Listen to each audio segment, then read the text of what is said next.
Hello everyone.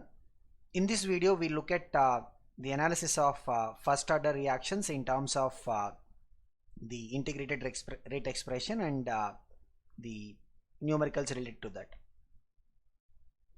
Now looking at what is the first order reaction in terms of its significance, since as we already discussed in the case of zero order reaction, we are going to be looking at the reactions having a single reactant. Means we look at the reactions of the type A giving rise to products. So if you have this kind of reactions, then for such reactions what we will see is the rate of the reaction can be expressed in terms of rate of consumption of the reactant. So if A is the reactant, so minus dA by dt will be the rate of consumption of A, and this is what we will be measuring as the rate of the reaction, since we have only one reactant here.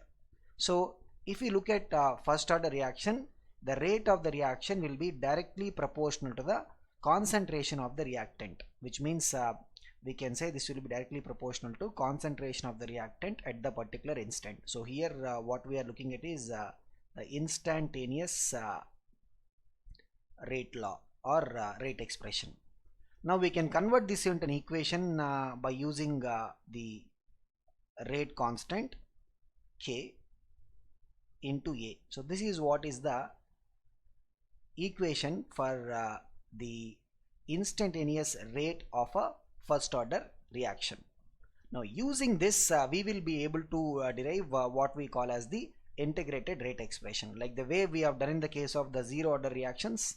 In this case also we are going to be using the method of integration get the integrated rate expression. The idea of integrated rate expression is to find what is the available concentration of the reactant at a given instant of time. So as the reaction is proceeding, we can find what is the available concentration of the reactant at a given instant of time using the integrated rate expression, and once we have it, we can use that to find what is the rate of the reaction at a given instant, because the rate of the reaction is nothing but rate constant K times the available concentration of the reactant. So all this we are discussing for the reactions happening in solution. That is why we are talking about the concentration. If we are having a gas phase reaction, then we can even talk in terms of the partial pressures. So we'll look at that as well. But here if you look at the derivation of integrated rate expression, what we have as instantaneous rate is minus dA by dt is equal to K into A. So when we rearrange it, what we will be having is minus dA, we will take the time parameter to that side and we will bring the concentration to this side. Minus dA by A is equal to K into dt.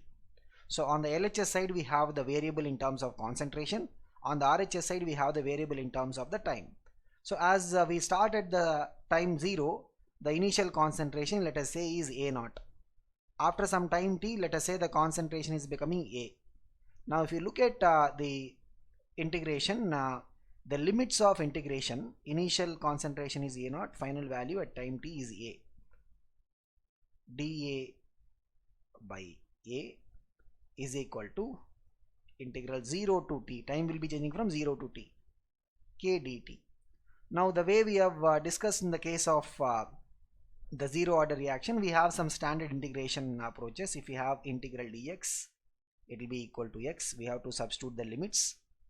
X1 to x2 means it will be the final limit value minus initial limit value, and integral k dx means it will be k times of integral dx. K being a constant, it will come out. Other than this, we have one more standard integration result here. If we have integration dx by x, integration dx by x will be equal to ln of x. Ln means logarithm of the x to the base e, natural logarithm. So we are going to be using the result in this particular derivation. So what we have is minus is there, integral dA by A, this is exactly like integral dx by x, means the value will be ln x.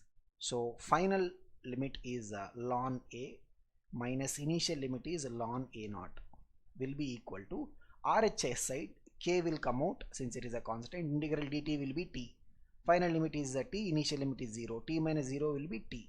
So what we have in the RHS is k into t. So if you look at it, minus will multiply for both the terms. So we'll have what is plus becomes minus and minus becomes plus. Ln a naught minus ln a is equal to kt.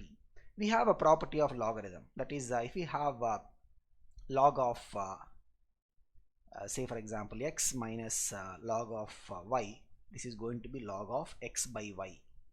So what we have is ln a naught minus ln a will be ln of a naught by a, which is equal to kt.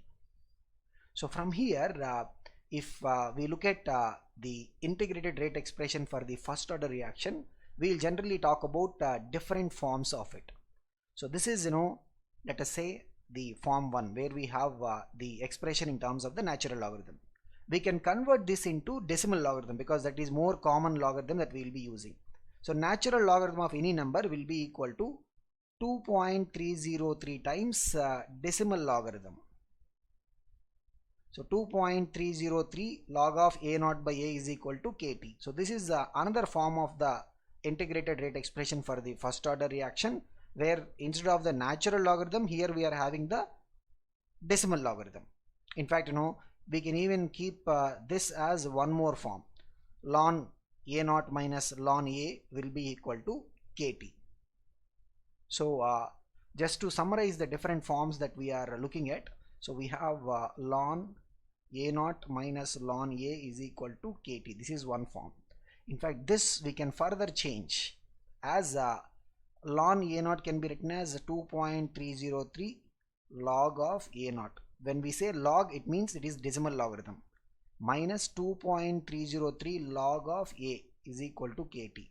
Both sides will take 2.303 common out. 2.303 log of a naught minus log a is equal to kt. So what we have is log a naught minus log a is equal to kt by 2.303. This can be one more form.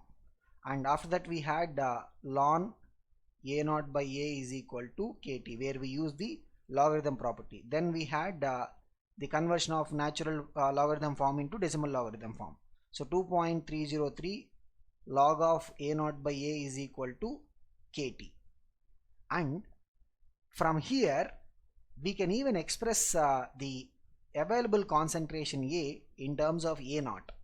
So if we have ln of any number equal to, say for example in this case kt, then the value a naught by a will be equal to e power kt. That is how we are going to be opening up the logarithm. So ln of any number, if it is kt, then that term inside the logarithm value is going to be e to the power of kt. So here we can further rearrange it. So we are looking for the a value. So a, we will take it to the RHS, it will go to the numerator, is equal to a, it will come. So e power kt in the denominator, we can write it as e power minus kt in the numerator. So this is one more form where a will be equal to a naught into e to the power of minus kt. So we have different forms of the first order integrated rate expression, and we will be using any of the forms depending upon the numericals that we are going to solve. And mainly if you look at this one, the decimal logarithm formula 2.303 log of a naught by a is equal to kt, this is the form that we will be using very often in terms of solving problems. Now looking at the graphical analysis. So if you look at the function of logarithm, what we had was log a naught minus log a is equal to kt by 2.303. So if we are looking at log a as the y coordinate and time as the x coordinate, so we'll just have to rearrange it, and on rearranging what we are going to be getting is log a naught minus kt by 2.303 will be equal to log a. So this is like y is equal to c minus m into x. So this is going to be a straight line with a negative slope, and the slope value will be minus k by 2.303, that is the value of slope, and this will be touching the y-axis when the value is log of a naught. So this is the graphical analysis of function of the log a with respect to time. If you look at the graphical analysis of say the concentration of the reactant itself with respect to time. So if you look at the function that we have derived in the previous discussion of integrated rate expression, we have finally got this one. A is equal to a naught into e power minus kt. It is an exponentially decaying curve. So what we have is starting from a naught value, it is going to be decreasing and it will become 0 as so a will tend to 0 as time tends to infinity. So it will not touch the x-axis just in the measurable time. It is going to be touching the x-axis as time approaches infinity. So that is how we will have the graph of a with respect to time. So this is the kind of graphical analysis we can have on the first order problems. Now we talked about half-life in the case of zero order also. Half-life is the time it takes for the reactant concentration to become half of the original value. So we are looking at the time it takes for the reactant concentration to become half of the original value, means the value of A is going to be a naught by 2. So we have something interesting about the half-life in the first order reaction. So we'll just take a look at it. If we have the integrated rate expression, like I mentioned, this is the form that we'll be using quite often while solving problems. So 2.303 log of a naught by a is equal to kt. Now we look at this expression. If we are going to substitute the value of a as a naught by 2, the corresponding time is what we will be calling as half-life time. So what we have is 2.303 log of a naught by 2 is equal to k into the t half. This is what we will be finding now. So a naught is cancelled. 2.303, the 2 will go to the numerator. Log 2 will be k into t half and log 2 value will be 0.301. So 2.303 into 0.301 will be 0.693. So 0.693 will be k into t half. So this will give us t half value will be 0.693 by k. So this will tell us one thing, that for the first order reaction, half-life will be independent of the original concentration of a reactant. In fact, we'll see that only for the first order reaction the half-life will be independent of the original concentration of the reaction. So the half-life formula will be 0.693 by k. Now using half-life, there will be a lot of questions, even in past years also we'll see there have been quite a number of questions, and one such prominent area for the numericals is especially in examinations like NEET or even JEE mains level. This one, the fraction of substance remaining after nth half-life. So if we have say for example a naught is the original amount, after one half-life we'll be having a naught by 2. After two half-lives we'll have half of this, means you'll have a naught by 2 into 1 by 2, which is a naught by 2 square. After three half-lives we'll have half of this, means we'll have a naught by 2 square into 1 by 2. This is the amount, which is going to be a naught by 2 cube.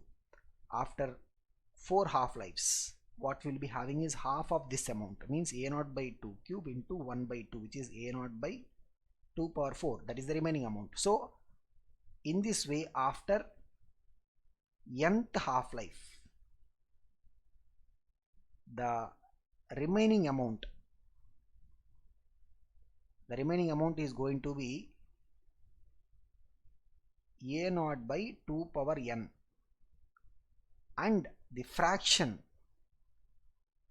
will be a naught by 2 power n is the remaining amount divided by original amount is a naught. The fraction remaining is going to be 1 by 2 power n. So this is quite a useful formula which we can use while solving some numericals related to the first order problems. Next parameter that we have to study is unit of the rate constant. So in fact, in one of the previous videos also we talked about it, that for the first order reaction, the rate constant unit will be independent of the concentration term. So we'll see that again over here. So for the first order reaction, the rate constant will be independent of the concentration term. So if you look at the first order chemical reaction, what we have is the rate of the reaction is equal to K into concentration power 1, because it is the first order. Rate will be concentration by time, that is the unit of. So concentration generally we will be using in terms of moles per liter, molar concentration. Time we will be generally using in terms of second. We can sometimes use in minutes also. So concentration power 1. So we'll see that the concentration is cancelled. So the unit for the rate constant K will be time inverse. It may be second inverse, it may be minute inverse, it may be R inverse. So we'll see that for the first order reaction, the rate constant unit will be independent of the concentration term. Now, what are the examples of the first order reactions? So if you look at it in +1 hydrogen chapter, we talked about the decomposition of hydrogen peroxide. So hydrogen peroxide on its own self will be able to decompose to give water and oxygen gas. So this is an example for the first order reaction. Again nitric acid decomposition, again N2O5 decomposition. So generally the first order reactions will be the decomposition reactions, and apart from that we will be learning in +2 physics that nuclear radioactive phenomena. The nuclear radioactive phenomena also will be first order. They will be following the first order kinetics. So we don't call them as per se chemical reactions, but those phenomena also will be following first order kinetics. So you will see that whatever the expressions we are deriving here, you will be deriving similar kind of expressions there in the nuclear radioactivity. The only difference is here we are talking about the initial concentration A0 and final concentration A.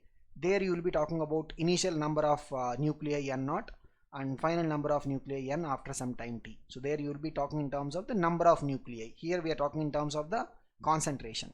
So these are the examples of the reactions or phenomena which happen through the first order kinetics. Now we'll look at some questions. This is a question based on the half-life, of course. The T-half of first order reaction is 60 minutes. So half-life value for the first order reaction is given as 60 minutes. What percentage will be left after 240 minutes? So we need to find what percentage will be left after 240 minutes. Now this question, the moment you see that they are giving T-half to be 60 and this 240 seems to be a multiple of 60. So if you simply look at it, 240 is nothing but 60 into 4, means we are having 4 half-lives. So the total time lapsed is nothing but 4 half-lives, and we know that the fraction, just now only we have done this, the fraction remaining after nth half-life is nothing but 1 by 2 power n. So here the value of n is 4. So 1 by 2 power 4. This is the fraction which is 1 by 16. 2 power 4 will be 16. Now they are not asking the fraction, they are asking the percentage. So we need to find the percentage, means what percentage will be remaining? The fraction value multiplied by 100 will give us the percentage. So 25 fours. So 25 by 4 is going to be 6.25 percentage. So this much percentage of the substance will be left after 240 minutes. So here we are just able to do this question in a very short time, because we are having the standard result related to the fraction remaining in a first order reaction. Next we look at this question. The initial concentration of N2O5 in the following first order reaction, the reaction is given to us, N2O5 gives rise to 2NO2 plus half O2, was 1.24 into 10 power minus 2 mole per liter. This is the initial concentration. The temperature where it is measured is 318 Kelvin. The concentration of N2O5 after 60 minutes. After 60 minutes, the concentration of N2O5 is 0.2 into 10 power minus 2. Calculate the rate constant of the reaction. So we need to find what is the value of K. So here if you look at the integrated rate expression for the first order reaction, what we have is 2.303 log of A naught by A is equal to KT. This is the expression we had. So what we have is 2.303 log of A naught value is the original concentration, which is 1.24 into 10 power minus 2. A value is the concentration after whatever time t we are choosing, which is 0.2 into 10 power minus 2, which is equal to K into the time lapsed is 60 minutes. So here while solving problem, it is not like we have to jump and convert the time value into seconds. So we have to calculate, because they are asking what is the value of the rate constant. So if you look at in an multiple choice question kind of an examination, we have to be looking at what is the unit for the K they are talking. If they are giving the answer of K in terms of minutes or minute inverse, sorry, then we can just continue with the time to be 60 minutes. We don't need to convert this into seconds. Now first we will get the value of K in terms of minutes, then we will see if required we can convert it. So on the LHS what we are having is 2.303, 10 power minus 2, 10 power minus 2 will be cancelled. So if you look at 1.24 by 0.2, multiply numerator denominator by 10, we'll have 12.4 by 2. 12.4 by 2 means it will be 6.2. So log of 6.2 will be equal to K into 60 minutes. So what we have is K will be equal to 2.303 into log of 6.2 divided by 60 minutes. So the unit of K will be coming as minute inverse. And here two things will happen if we are getting these kind of questions in any competitive examinations. They do give us the value of log 6.2. If we are looking at questions in board examination, then we will have to use the log table to find the value of log 6.2. So if you are looking at simple logarithms, like say if we have exactly log 6 can be written as log of 2 into 3. By using the logarithm property, log of A into B will be, we have log of A into B, it is going to be log A plus log B. Log 2 is 0.301, log 3 is 0.477. So we will get that way what is the log 6 value.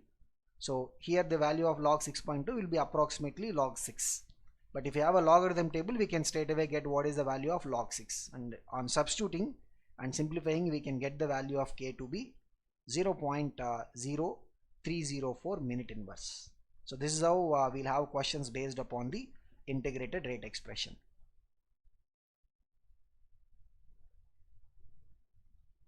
Next, another question based on the half-life. Show that in a first order reaction, the time required for completion of 99%, the time required for 99.9% completion is 10 times the half-life of the reaction.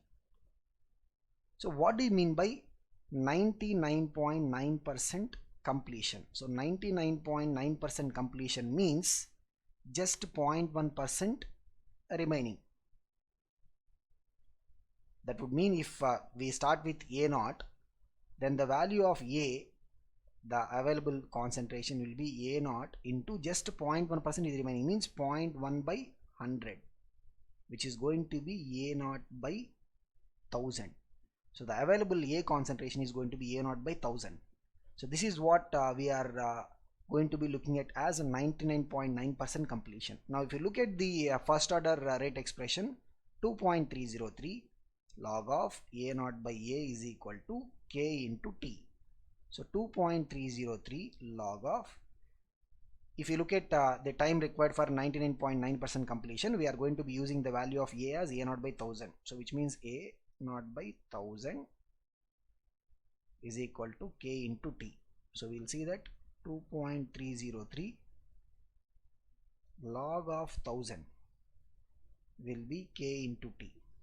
Log 1000, because 1000 can be written as 10 power 3, means the 3 will come forward, 3 into log 10. Log 10 is 1 because log means decimal logarithm, base will be 10. So log of 1000 or log of 10 power 3 will be simply 3. So 2.303 into 3 will be kt. So this will give us the value of t to be 6. So if you multiply it, 6.909 divided by k, the value of the t. And we'll see that if you look at the value of t half will be 0.693 by k, and we'll see that this time is almost 10 times of t half. So t half is 0.693 by k, and this is 6.909 by k. So this is almost 10 times of the t half. So what we see is that yes, if you look at 99.9% completion of the reaction, then for that the time required will be nearly 10 times of the half-life of the reaction.